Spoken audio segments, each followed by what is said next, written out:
do you believe is the difference between success and failure? Well, first of all, I don't know what success is. I mean, how do you define success? If you ask Donald Trump, he might tell you it's making a lot of money. If you ask Ted Turner, he might tell you it's building a media empire. If you ask Albert Einstein, he might tell you, it's unraveling the secrets of the universe. If you ask Mother Teresa, she might have told you it was feeding the hungry and tending to the poor in the back alleys of Calcutta. So I don't know what success is. I wrote a book called Stairway to Success, in which I talk about the ladder of success and the steps of success. And that's lovely and that's wonderful, but success is in the eye of the beholder. It's just really what you want in life. I know people who are preachers or teachers who are very, very successful and they have no real financial means to boast about, but they're happy people. They have purpose and passion. They believe in what they're doing. I know people who measure success almost entirely by how much money they have, by their net worth, by the amount of capital that they have access to. Is one right and one wrong? I think not. I think it has to do with what it is that you want to do in your own life.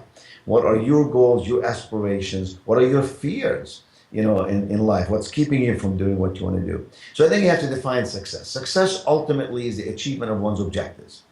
I think you are successful when you are in a state of happiness, because happiness is the byproduct of you feeling purpose in your heart. It's not about tasks or goals, it's about purpose. And so purpose brings happiness, it brings passion, it brings energy, it brings desire, it brings execution. And so I think maybe what success is happiness. When you are happy, I'm not talking about silly happiness, like give me, my favorite ice cream cone, I'm happy. I'm talking about being in a state of happiness, not jolly, not just funny, not New Year's Eve kind of happiness, but rather in a state that is in an equilibrium. It's you are satisfied without being comfortable. You are satisfied with life. You have a sense of gratitude for the state of mind and state of life that you're in. So what is failure then? Failure is the opposite of that.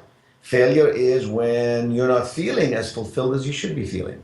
Failure maybe is when you don't have as much energy as you'd like to exert in the projects and the business that you're involved in. Failure maybe is you not having a lot of close relationships with people, because that's an indicator of something.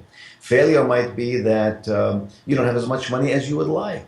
You don't have as many achievements as you would like. You don't speak as clearly as you'd like. You're incapable of building a business like you'd like. So you feel like it's a sense of failure.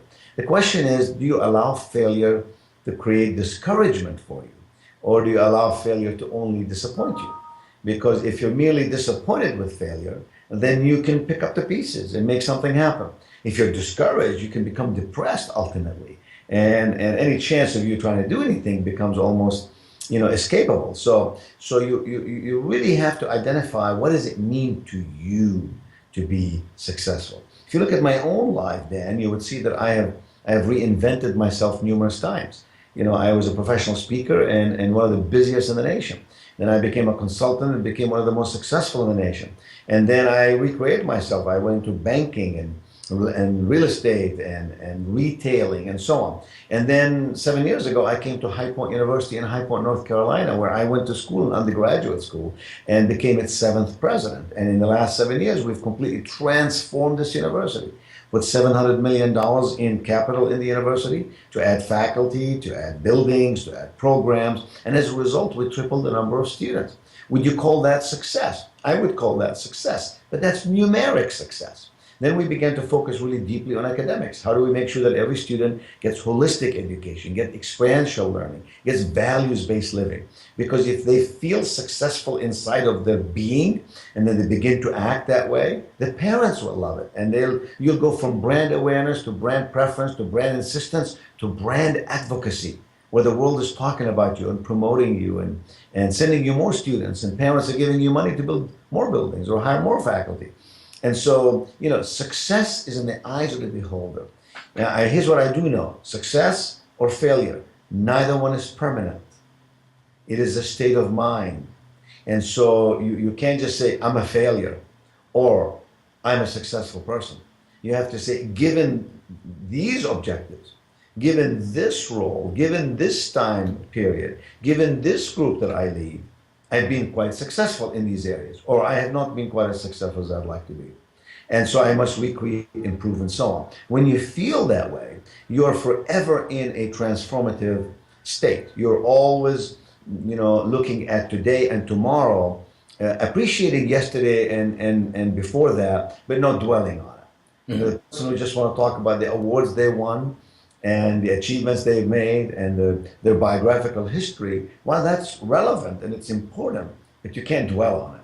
You have to say, the best is yet to be. I must focus on the future. And if you have that attitude, then failure is no longer, a handicap. It is a temporary condition. So you fail at this, but you might succeed at this, and you got to keep trying and keep investing yourself and keep moving onwards and upwards. And that's not just sheer motivation. That's fact. That's reality. That's how business works. That's how the world operates. You talk to a lot of people who failed many times before they ever succeeded. What if they'd given up? What if they didn't try again? And so success and failure, it's what makes you happy, what makes you feel like you're contributing to the world. I invest 1/3 of my life in earning, 1/3 in serving, 1/3 in learning. And so that's how I define success. What if I invested 100% of my life in just earning? Then it doesn't really make, as much of a meaning to me. And so you might have a lot more money, but the learning and the serving get hurt. Hmm. What if you invest all of your life in just serving? That won't work because you're not earning money to be able to do those things. You might have worries now about your future and so on.